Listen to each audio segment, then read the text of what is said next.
At 19 foot 3 inches at the Rock River in Jocelyn, I had water that came up through here and stopped approximately here. Barstow homeowner Eugene Frells moved into this house 4 years ago. His grandfather finished building it in 1955, and Frells says moving in was a no-brainer. I basically inherited the house, and as it was free and clear home, it was just, you know, common sense to take advantage of having a property that was without mortgage. The home needed a little updating, and Frells wanted to consolidate some debt. He took out a mortgage on the property and was required to buy flood insurance. We've changed a lot from when it was grandparents' house, and you know, you still see a lot of the stuff that remind me of my grandparents when I'm in the house. The first policy cost him $499 a year, but with flood insurance reform, his new policy increased 265% to $1,800 each year. Absolutely not. Frells feels he shouldn't pay for flood insurance. He says his house has never flooded, even though it's in the floodplain. Pictures from this spring flood show his house high and dry. I'm paying an outrageous premium for somebody else so that they can pay somebody else's claims. Frells' home was built before flood maps or flood insurance ever existed. When Congress created flood insurance in 1968 and flood maps began to be issued, buildings already in floodplains were offered subsidized rates. The Government Accountability Office says subsidized rates and huge losses from Hurricane Katrina and Superstorm Sandy created a perfect storm, breaking the bank. As of the end of July, the GAO says the flood program is $24 billion in debt, and flood insurance premiums can't meet that debt. So Congress stepped in and tweaked its program. We think that Biggert Waters had a good intention to try to make the flood insurance funds more solvent.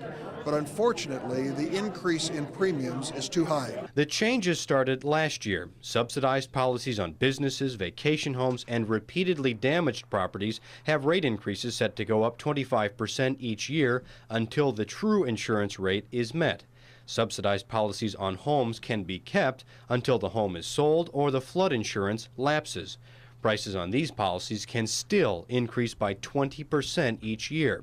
Senator Durbin says insurance prices need to go up, but the current fix is too steep. We still face a problem. The reserve for our flood insurance is not adequate, and we're going to have to acknowledge the obvious. This is a potential disaster which requires a national response. I've driven past it hundreds of times before we purchased this home. You would never even think about it. Flood insurance reform has also caught Jennifer Mackin in a tough spot. She lives near Carbunk Creek. Her home has a subsidized rate, $1,400 a year. Her insurance agent told her to get an elevation certificate, an official form to determine how high or low a structure is compared to the 100-year flood. She got some good news. It stated that we're above the required elevation level to be in a floodplain. 6 feet above the 100-year flood, in fact. To get out of the floodplain, though, Mackin has to apply for a map amendment letter from FEMA. Trouble is, her home is in an unmapped portion of the floodplain. It is beyond frustrating. It's frustrating to my bank account. She has to pay another surveyor to do another study to get her map amendment. To be told that I paid $450 and then I pay them $1,400 a year and then I have to pay an additional $6,000. Mackin says FEMA should pay for the study. Her plan is to forget about it and keep paying for flood insurance until her mortgage is paid off. Then she'll drop it. There was water 10 inches deep in front of the fire station on the road. It was, you know, there was water in the main field out here that was 28 inches deep, maybe 3 feet deep in some spots. And my property was dry. Frells plans to drop his coverage too once his mortgage is paid off. The solution doesn't solve a long-term problem, what to do if he ever decides to sell. Anyone needing a mortgage will have to pay full price. This is not a, you know, well-off area. People that are going to be buying out here are not looking for $200,000 houses. These are going to be people who are blue-collar. A problem thousands of property owners are facing as flood insurance reform takes full effect.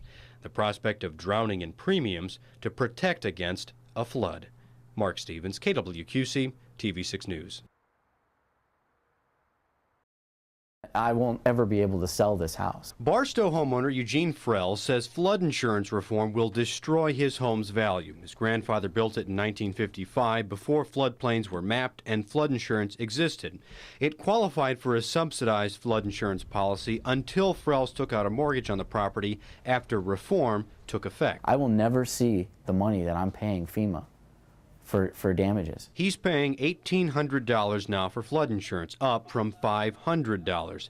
He even increased his deductible from $1,000 to $5,000 to try and limit his rate hike. Nobody's going to want to add an additional $2,300 a year to their liability. It's already starting. It's starting in our community. It's all over the country. Reform takes the subsidies away, and the prospect of unsubsidized flood insurance worries Quad City Realtors Association executive Sharon Carlson.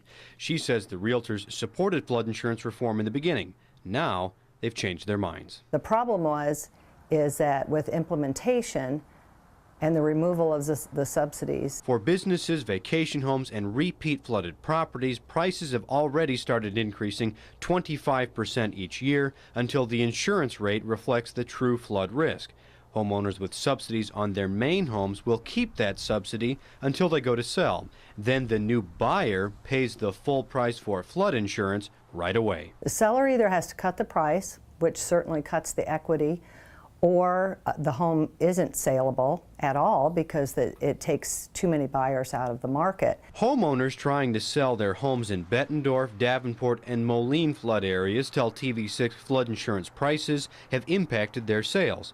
One owner had a buyer walk away 2 days before closing.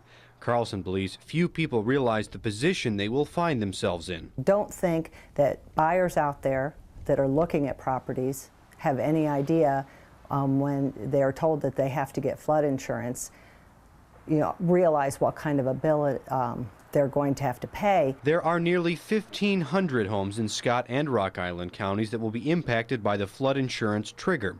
Floodplain managers, though, say the reforms are needed.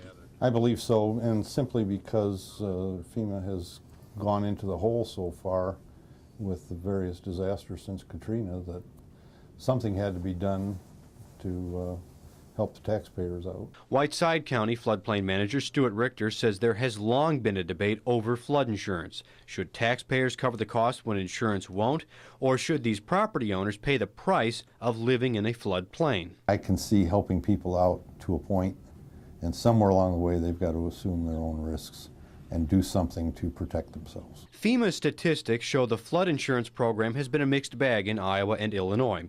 Since 1978, FEMA has collected $526 million in premiums in Illinois. It's paid out $486 million in claims.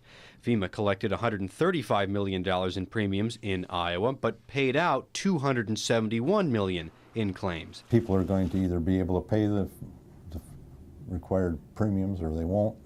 And I don't know what happens if they just drop out of flood insurance and pay for any costs of damage themselves. We can't do it this way. We can't do it, I don't think, on the backs of homeowners. Congressman Dave Loebsack says the debt FEMA owes needs to be paid. He disagrees with paying it by stripping subsidized rates from property owners. Right now, it's just jacking up the prices very quickly, and to be quite blunt, I think for no reason whatsoever. If properties aren't able to sell, or those median or average prices are having to go down because of this, it's going to a big impact on our community. Frells puts the impact plainly. I don't know how they expect anybody to afford this. A concern communities with these properties in them will begin to face, house by house and neighborhood by neighborhood. Mark Stevens, KWQC, TV6 News. That was my first semester of city administration. Bettendorf's Decker Plain will never forget Duck Creek's 1990 flood. 10 inches of rain in about an 8-hour period. And then again, 13 days later, I think we had another 5 or 6 inches of rain. The flood sent 8 feet of water rushing into 275 homes. 75 basements collapsed. It was almost the end of the neighborhood. After the flood, the city considered converting the neighborhood into green space. We talked about that, frankly, in 1990, but we haven't had that experience since then.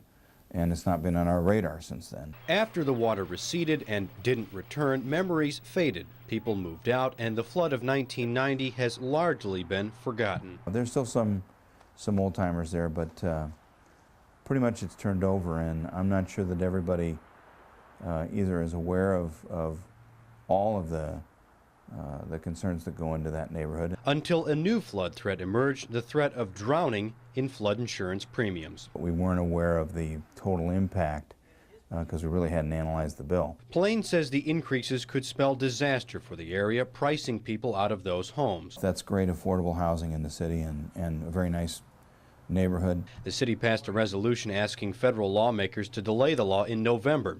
The Senate passed a bill delaying the flood rate hikes last week.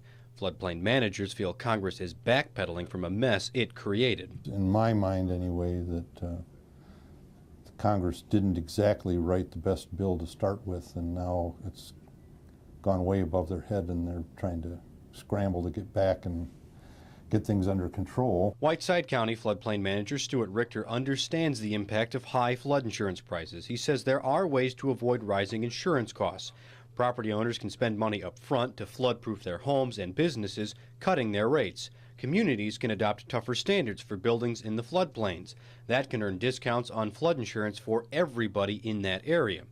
Richter says the best strategy may have been to slow down the rate hikes. If it was phased in and people used programs available when they're available to correct some of the problems with their structures, it could eventually work out to where not many people were paying for flood insurance at all. The list of additional floodplain regulations is long, 614 pages, and Plainfield's river communities like Bettendorf should be treated differently than coastal ones. There's a big difference between what's happened along this waterway or a Mississippi River flood than, say, a Katrina or a Superstorm Sandy. And to put them all into one bucket is probably not a fair way to look at that. One suggestion is to use different flood statistics, calculating a more likely 50-year flood as opposed to the 100-year flood. FEMA says the law was written in 1968 to use 100-year floods. Staff at the Chicago office say homeowners need to weigh flood risks against a big picture. Over a 30-year mortgage, that equates to a 26% chance that sometime over that 30 years that location would be inundated with floodwater. Flood insurance specialist David Shine says people don't question having fire insurance, even though he says there's less of a chance of a fire over 30 years in a floodplain. The chances of having a flood versus a fire, you're 3 times more likely to flood than you are to burn over the life of a 30-year mortgage in the floodplain. Flood insurance prices may get a break if the House approves delaying the increases. As written, the bill would require FEMA to complete an affordability study first before implementing new prices. Blaine says the city will keep fighting for the Duck Creek neighborhood no matter what happens. We would never do this again, but the fact of the matter is they're there now. How do we best take care of them? Communities across the country will be asking the same questions as people choose to live in homes built before flood maps ever existed. Mark Stevens, KWQC, TV6 News.